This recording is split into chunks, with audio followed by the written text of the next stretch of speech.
Al-Asyiqai. Kembali lagi dengan saya, Resmi Rohimah Harahap, dengan NIM 2314010035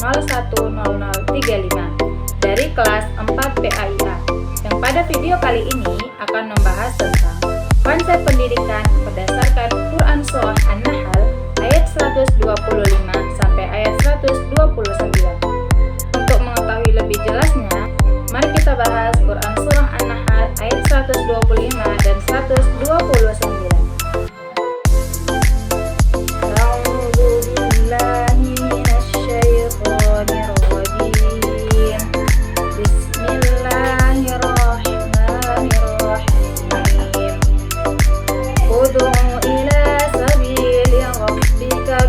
Hikmati wal mau'izatil hasanati wajadilhum billati hiya ahsan inna rabbaka huwa a'lamu bima dhalla 'an sabilihi wa huwa a'lamu bil muhtadin wa in 'aqabtum fa'aqibu bimithli ma walain sabartum lahuwa khairul lissabirin wasbir wa ma sabruka illa billahi wa la tahzan alaihim wa la taku fi dhayqin mimma yamkurun innallaha ma'al ladzina ittaqaw wal ladzina Sadaqallahul Azim. Serulah manusia kepada jalan Tuhanmu dengan hikmah dan pengajaran yang baik, dan berdebatlah dengan mereka dengan cara yang baik. Sesungguhnya Tuhanmu, dialah yang lebih mengetahui siapa yang sesat dari jalannya, dan dialah yang lebih mengetahui siapa yang mendapat petunjuk. Dan jika kamu membalas, maka balaslah dengan balasan yang sama dengan siksaan yang ditimpakan kepadamu. Tetapi jika kamu bersabar, sesungguhnya itulah yang lebih baik bagi orang yang sabar. Dan bersabarlah Muhammad, dan kesabaranmu itu semata-mata dengan pertolongan Allah, dan janganlah engkau bersedih hati terhadap kekafiran mereka, dan jangan pula bersempit dada terhadap tipu daya yang mereka rencanakan. Sungguh, Allah beserta orang-orang yang bertakwa dan orang-orang yang berbuat kebaikan. Surah An-Nahl ayat 125 sampai 128 ini pada hakikatnya teman-teman adalah membahas tentang tuntutan khusus dalam berdakwah, kemudian dalam menghadapi tantangan, serta menunjukkan sikap sabar dan tawakal dalam menjalani kehidupan. Nah, ayat-ayat ini memberikan petunjuk kepada kita, yang mana ini adalah petunjuk yang sangat berharga tentang bagaimana seharusnya kita umat Islam ini menyampaikan risalah kebenaran. Bagaimana cara kita menghadapi penentangan ataupun kesulitan yang nantinya akan muncul dalam kehidupan kita. Serta ayat ini juga mengajarkan kita bagaimana cara memperoleh pertolongan dan keberkahan dari Allah Subhanahu wa Ta'ala. Seperti terdapat dalam ayat 125 ini, yang mana artinya itu adalah, serulah wahai Muhammad orang yang kepada mereka Tuhanmu mengutusmu untuk mengajaknya menaati Allah. Jadi di dalam ayat 25 ini juga ada ditemukan kata yang pertama adalah ud'u. Ud'u ini di dalam bahasa Arab itu merupakan fi'il amar. Fi'il amar ini adalah perintah. Jadi jelas sekali kata ud'u ini adalah perintah untuk menyeru ataupun perintah untuk berdakwah. Dan di dalam ayat ini tidak disebutkan ini kepada satu orang dakwahnya atau tidak. Jadi di sini kata ud'u ini adalah menyeluruh bagi semuanya. Jadi dia bersifat umum. Lalu di dalam ayat 125 ini juga ada kata hikmah. Jadi dalam dakwah itu yang harus dilakukan adalah dengan hikmah. Yang mana pada dasarnya kata hikmah ini adalah mengandung makna nasihat, anjuran ataupun peringatan.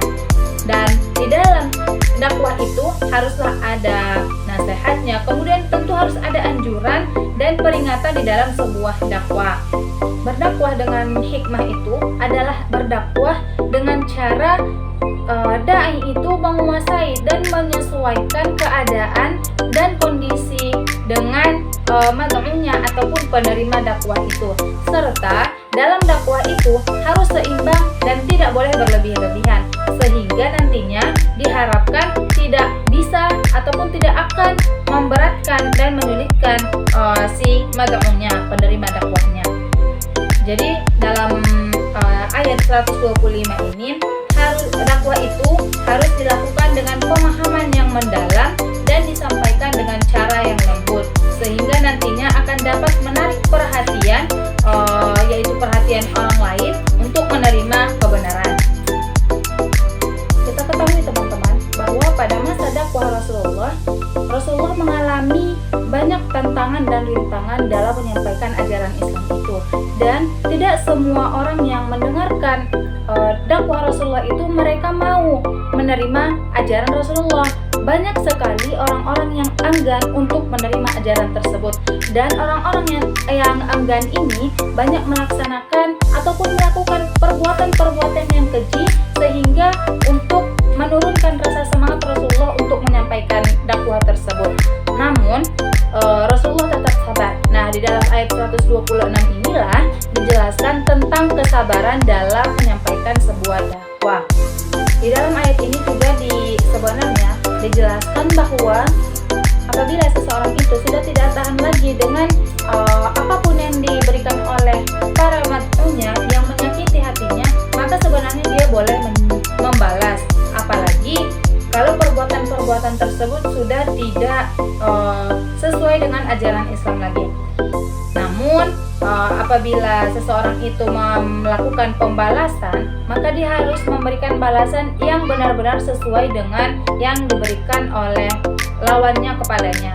Tapi apabila tetap masih bisa sabar, sesungguhnya sabar itu lebih baik. Kemudian ayat 127 itu artinya adalah, dan bersabarlah Muhammad, dan kesabaranmu itu semata-mata dengan pertolongan Allah, dan janganlah engkau bersedih hati terhadap kekafiran mereka, dan jangan pula bersempit dada terhadap tipu daya yang mereka rencanakan. Nah, dalam ayat ini menunjukkan bahwasanya kesabaran itu adalah senjata yang harus dimiliki oleh seorang dai yang sedang berdakwah, karena Allah lah nantinya yang akan menolong jiwa-jiwa yang tabah dan sabar tersebut. Sebenarnya dalam ayat 127 ini adalah menunjukkan bahwa pada masa Rasulullah itu, dakwah yang diberikan oleh Rasulullah itu banyak sekali orang-orang yang tidak mau untuk mengikuti ajaran tersebut, tetapi Nabi Muhammad dianjurkan oleh Allah untuk tetap bersabar. Namun ayat ini sekarang sudah relevan bagi para dai di masa sekarang, karena nantinya akan berbagai macam yang akan dihadapi oleh dai itu, baik di dalam sikap dan cara kaumnya yang bodoh-bodoh ataupun yang kasar budinya, dan mereka memiliki sifat sombong dan tidak mau untuk menerima dakwah yang diberikan oleh dai tersebut. Nah, dalam ayat ini mengajarkan kepada dai agar tetap sabar dalam menerima takdir Allah, karena setiap dakwah itu sebenarnya tidak semua diterima oleh manusia, sebagaimana dalam penafsirannya bahwa janganlah dai itu bersedih hati, tetapi haruslah tetap gembira hati mereka, sebab di samping banyak yang keras dan tidak mau mengakui ajaran tersebut, banyak juga nantinya yang tunduk ataupun mau dan menerima ajaran-ajaran tersebut. Nantinya akan banyak yang mau menjadi pengikut setia. Oleh karena itu, jangan sampai para dai itu bersempit hati lantaran tipu daya oleh orang-orang yang tidak mau menerima ajaran dakwah tersebut. Kemudian pada ayat 128, arti dari ayat ini adalah, sungguh Allah beserta orang-orang yang bertakwa dan orang-orang yang berbuat kebaikan. Maksudnya adalah Allah itu akan selalu bersama orang-orang yang bertakwa dan berbuat kebaikan. Allah nanti akan memberikan pertolongan bagi orang-orang yang melakukan kebaikan tersebut, serta Allah juga akan memberikan dukungan dan penguatan kepada mereka. Allah juga nantinya akan memenuhi permintaan mereka dan memperkuat serta menenangkan mereka melawan orang-orang kafir. Tentu sangat banyak faedah nantinya yang akan diberikan Allah kepada orang-orang yang bertakwa dan yang berbuat kebaikan tersebut. Jadi secara singkatnya, kesimpulan dari tafsir ayat 125 sampai 128 itu adalah bahwa Allah memerintahkan agar dakwah itu dilakukan dengan cara hikmah ataupun memberikan nasihat. Kemudian dalam pemberian dakwah juga harus dilaksanakan yang namanya lemah lembut. Kemudian ayat 126 itu adalah tentang bahwa Islam itu mengizinkan pembalasan dengan kadar yang setimpal, tetapi Allah tetap menganjurkan sabarlah yang lebih baik. Apabila seseorang itu masih bisa untuk melaksanakan sabar, maka dia haruslah melakukan yang namanya sabar sebelum ia memberikan pembalasan kepada orang lain. Kemudian di dalam ayat 127 itu adalah menegaskan bahwa kesabaran itu adalah anugerah yang bisa dimiliki dalam pertolongan, dan para dai itu dianjurkan untuk mengandalkan kesabaran mereka sebagai kekuatan utama dalam menghadapi cobaan-cobaan dalam situasi berdakwah. Kemudian ayat 128 itu adalah menceritakan tentang bahwa Allah itu menjamin siapa saja yang berbuat baik nantinya akan Allah berikan manfaat-manfaat yang begitu besar kepada mereka. Surah An-Nahl ayat 125 sampai 128 ini juga memberikan pengajaran kepada seorang pendidik serta peserta didik di dalam proses pendidikannya.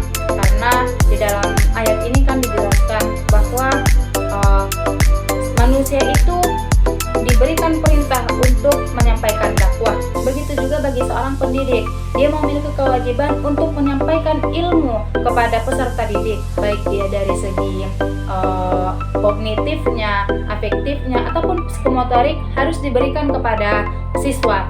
Kemudian dalam metode pengajaran ilmu kepada siswa itu harus ada yang namanya hikmah, yaitu dalam metode ini guru itu berperan sebagai teladan yang mana nantinya bisa dijadikan panutan dalam bertindak oleh seorang peserta didik. Kemudian dalam penyampaian materi, seorang guru itu harus memiliki tutur kata yang lemah lembut kepada peserta didiknya. Dan di dalam proses pendidikan juga harus ditanamkan rasa sabar dalam menghadapi tantangan, karena dalam proses pendidikan tidak semuanya berjalan secara mulus.